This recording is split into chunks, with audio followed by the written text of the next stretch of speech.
தமிழே என் தாய்மொழி, தங்க மொழி இனிமை, சங்க தமிழ் செலுத்திடும் செல்வமிது உண்மை. பாற்கடல் போன்ற பெருமை கொண்ட மொழியே, பாரெங்கும் புகழ் பெற்ற பாரம்பரிய ஒளியே. அனைவருக்கும் வணக்கம். தமிழ் மொழியின் பெருமை என்பது இன்று நான் உங்கள் முன் பேச வந்த தலைப்பு. அன்பர்களே, இயற்கையின் அரிய படைப்பான மானுடத்திற்கு இறைவன் அருளிய அற்புத பரிசு தமிழ். அதன் பொருட்டுத்தான் ஒட்டுமொத்த உலக உருண்டையும் ஓரணியில் நின்று ஒப்புக்கொள்கிறது.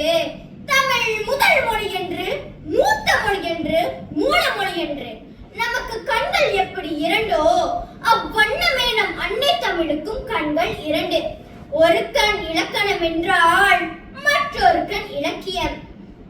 அவையோரே தமிழ் இலக்கிய படைப்புகளில் தோற்றத்திற்கும் மலர்ச்சிக்கும் வளர்ச்சிக்கும் அடித்தளமிட்டது சங்க காலம் என்றால் அது மிகையாகாது.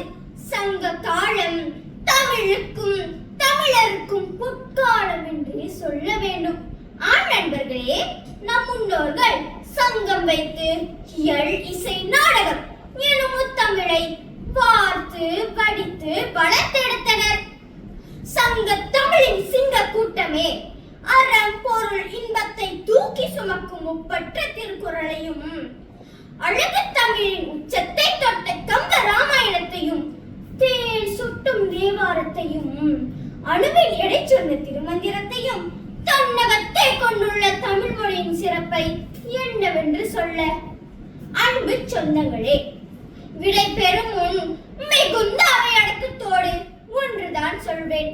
தமிழ் மீது பற்று கொள்ளுங்கள், அதன் மீது தாகம் கொள்ளுங்கள். வாய்ப்புக்கு நன்றி கூறி விடை பெறுகிறேன். நன்றி, வணக்கம்.